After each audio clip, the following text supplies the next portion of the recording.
El 12 de marzo de 1519, la expedición de Cortés llegó a las afueras del río de Grijalva. Río arriba estaba un pueblo grande llamado Potonchán, donde apenas el año pasado la expedición de Juan de Grijalva había entablado buenos vínculos con los lugareños. Dada la poca profundidad del río, Cortés y sus hombres subieron en los bateles y en un bergantín para poder llegar al pueblo. Sin embargo, los lugareños salieron de en sus barcas armados y preparados para la guerra con la firme decisión de impedirles llegar al pueblo. Visto esto, Cortés le pidió a Jerónimo de Aguilar y al intérprete Melchorejo que le dijera a los lugareños que la expedición no venía con intención de hacerles mal ni daño alguno, y que les rogaba que los dejasen saltar a tierra porque no tenían dónde dormir aquella noche sino en los bergantines y barcas, pues era muy tarde y los navíos quedaban en alta mar. Tanto Jerónimo de Aguilar como Melchorejo hablaban el maya yucateco, mientras que los habitantes de Potonchán hablaban la variante del maya chontal, por lo que a la desconfianza inicial hay que sumarle los tropiezos y los malos entendidos surgidos de no hablar el mismo idioma. Así pues, los chontales le respondieron a los intérpretes que hablaran lo que quisieran pero que no trataran de saltar en tierra pues defenderían la entrada. Después, comenzaron a ponerse en orden de tirar flechas. Como ya casi anochecía, Cortés le ordenó a sus hombres que se fueran a una isla en medio del río para pasar la noche. Sin embargo, a la mañana siguiente sucedió que los mayas llegaron en barcas con alimentos para que los aventureros comieran. A la vez que les regalaban la comida, les indicaron que se fueran de la tierra. Entonces Cortés, a través de sus intérpretes, respondió que no lo haría hasta conocer mejor el lugar, y así ambos grupos se prepararon para el combate. Los mayas habían desalojado el poblado en la noche, quedando únicamente los guerreros dispuestos a defender el lugar.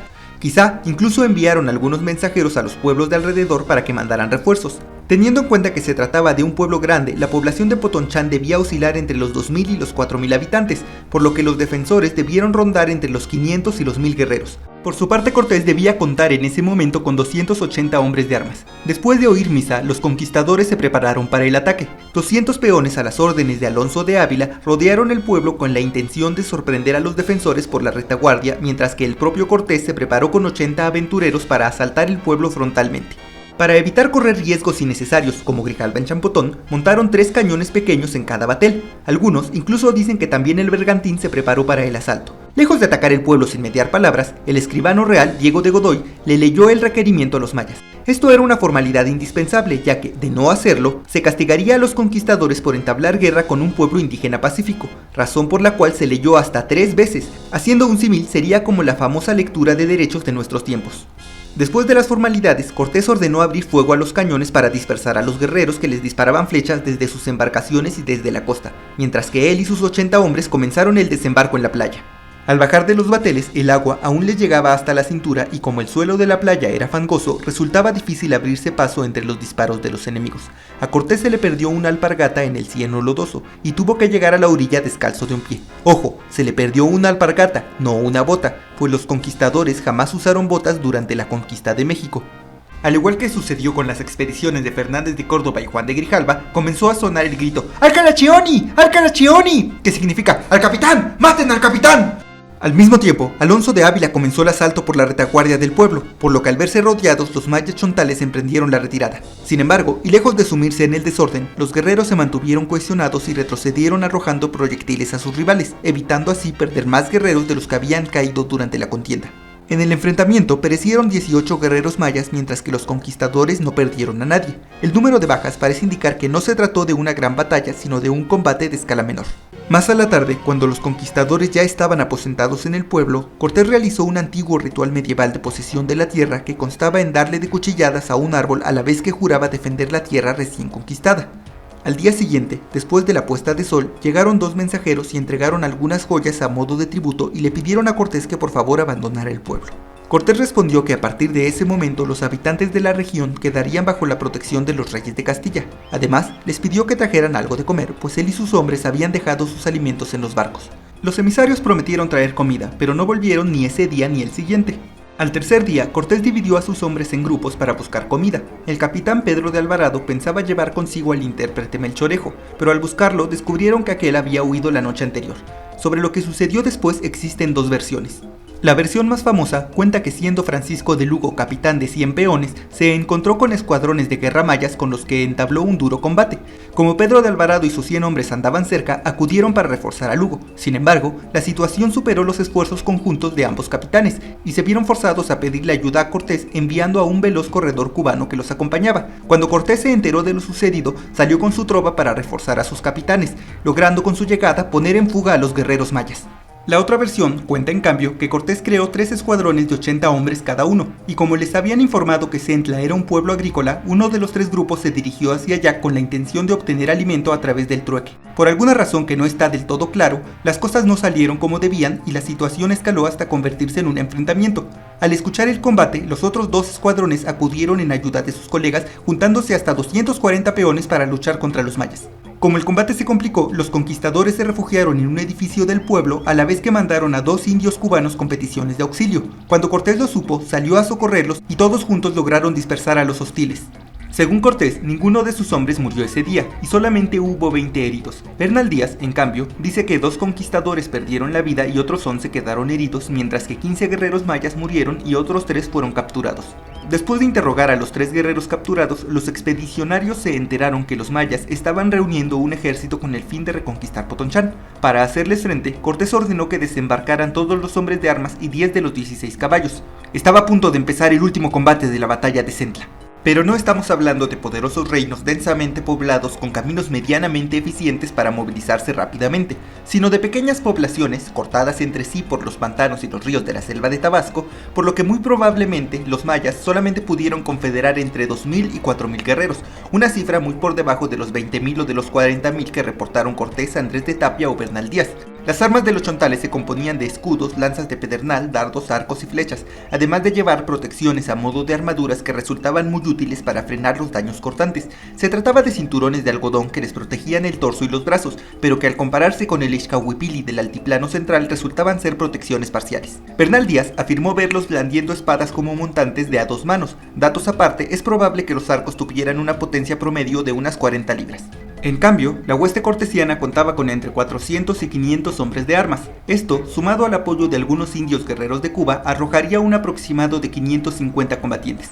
Los peones iban armados con espadas, se protegían con rodelas de madera y con adargas, solían llevar cascos y barbotes de metal, y de manera similar a los indios se protegían con armaduras de algodón. Algunos capitanes como Cortés o Pedro de Alvarado llevaban además una cota de malla. Las armas de distancia eran cañones pequeños del siglo XV como pedreros, falconetes o culebrinas, las arcaicas espingardas y las devastadoras ballestas. Los jinetes que se prepararon para el combate luchaban a la jineta, es decir, a la ligera, y es probable que combinaran el hostigamiento con jabalina con el combate cuerpo a cuerpo. Los caballos iban adornados con cascabeles, lo cual les confería una cierta aura sacra, o por lo menos así era a ojos de los conquistadores. El armamento de los auxiliares cubanos nos es desconocido, y no sabemos si Cortés los equipó de forma similar a los peones o si los cubanos usaban sus armas tradicionales. A la mañana siguiente, después de que Bartolomé de Olmedo diera misa, la hueste cortesiana puso marcha rumbo a Centla, allí donde el día anterior habían tenido la refriega, y aquí nuevamente hay 2 versiones de lo que sucedió después. La versión más famosa cuenta que Cortés mandó a 300 peones como delanteros, seguidos de otros 100 cuya misión era o bien reforzarlos o bien evitar que los primeros fueran rodeados. Mientras tanto, Cortés y sus 9 jinetes se alejaron de su tropa con el fin de flanquear a los mayas. Cuando por fin chocaron los ejércitos, comenzó un duro combate que duró 2 horas, 2 horas luchando bajo el sol ardiente de Tabasco que en marzo puede alcanzar los 35 grados. Los mayas, al comprobar que no podían romper las filas enemigas o al agotarse por el combate, se retiraban, realizando una descarga de proyectiles mientras ambos grupos se hallaban distanciados. Los conquistadores respondían con sus propios tiros de ballestas y de armas de fuego. En respuesta a los disparos de las armas de fuego, los chontales echaban pajas y tierras en lo alto. Bernal Díaz recordaba que esto era para que la hueste cortesiana no viese los daños que sufrían los mayas. Sin embargo, también podría ser que los indios lo hacían a modo de burla de las armas de pólvora.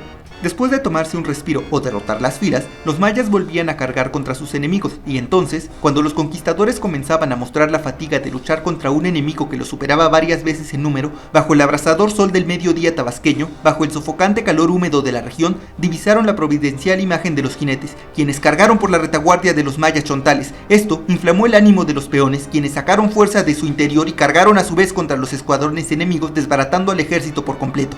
Luego, al reunirse con Cortés, los hombres le preguntaron la razón de su tardanza, y este le respondió que unas ciénagas le obstruyeron el paso, además de que también se había encontrado con algunos enemigos a los que tuvo que poner en retirada. Sobre los auxiliares cubanos no hay mención, por lo que no sabemos si su participación fue deliberadamente omitida o simplemente no participaron. En mi opinión, debieron haber acompañado a Cortés y a sus 9 jinetes. Finalizada la batalla, los conquistadores tomaron el cadáver de un enemigo muerto y le sacaron la grasa para cauterizarse las heridas y las de los caballos. Este curioso acontecimiento no debe sacarse de contexto, pues solo respondió a las necesidades del momento. En cuanto a las bajas de ese día, estas oscilaron entre los 200 mayas muertos sin contar a los heridos y más de 800 sumando muertos y heridos. Los conquistadores en cambio solamente sufrieron 2 muertos. Ya con la victoria en sus manos, la hueste cortesiana se volvió al pueblo de Potonchán y al día siguiente los embajadores de Taapscop llegaron con nuevos tributos y pidieron la paz. Entre los obsequios había joyas de poco valor y 20 jovencitas, entre las cuales venía la famosa Doña Marina. En total, en los distintos días que duraron los combates de Centla, perecieron 4 conquistadores y 233 mayas, los cuales además sufrieron un aproximado de 600 heridos. Después de quedarse unos cuantos días más curándose las heridas, de convertir a los chontales al catolicismo y de haber logrado que la región pasara a rendir homenaje a la corona castellana, la hueste cortesiana prosiguió su camino. La otra versión cuenta que, como Centla era un campo agrícola, se hallaba atravesado por ríos y acequias, es decir, zanjas y canales para conducir el agua de regadío, por lo que para entablar combate con los mayas, los conquistadores primero debían encontrar el paso de un lado a otro, y mientras lo buscaban, los chontales aprovechaban para arrojarles proyectiles desde la seguridad del otro lado. Cuando finalmente hallaron un paso para entablar combate, los indios, aprovechando su mayor conocimiento del lugar, se retiraron al otro lado de otra acequia para seguir hostigándolos desde lejos. Después de estar combatiendo de esta forma bajo el sol del mediodía tabasqueño y bajo su sofocante y caluroso clima, Cortés, quien tiempo atrás se había ido con sus 9 jinetes con la intención de flanquear a los enemigos y atacarlos por la retaguardia, por fin apareció, pero para sorpresa de los peones, los jinetes llegaron por la retaguardia de su propio ejército, diciendo que no habían podido encontrar el modo de cruzar los ríos y las acequias, por lo que los de a caballo desmontaron para luchar junto a los de a pie.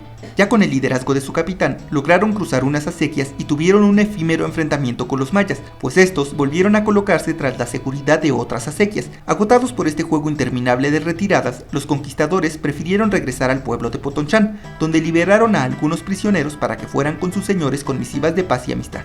Los señores aceptaron y triunfó la diplomacia donde la fuerza no pudo. A pesar de que los jinetes no pudieron batirse en la batalla, los participantes recordaron que un caballero desconocido causó gran confusión entre las filas de los mayas. A este caballero se le identificó como Santiago Matamoros. Si la visión fue real o no, que quede a juicio de cada quien. Quizá la paz fue el resultado del punto muerto al que ambos bandos habían llegado, pues ni los conquistadores podían someter a los chontales, ni los chontales reconquistar Potonchán. Como muestra de amistad o de sumisión, los mayas le regalaron 20 mujeres a los conquistadores, entre las que iba la futura intérprete Doña Marina. Resulta difícil conciliar ambas versiones, así pues que cada quien decida cuál le gusta más y a cuál da más crédito.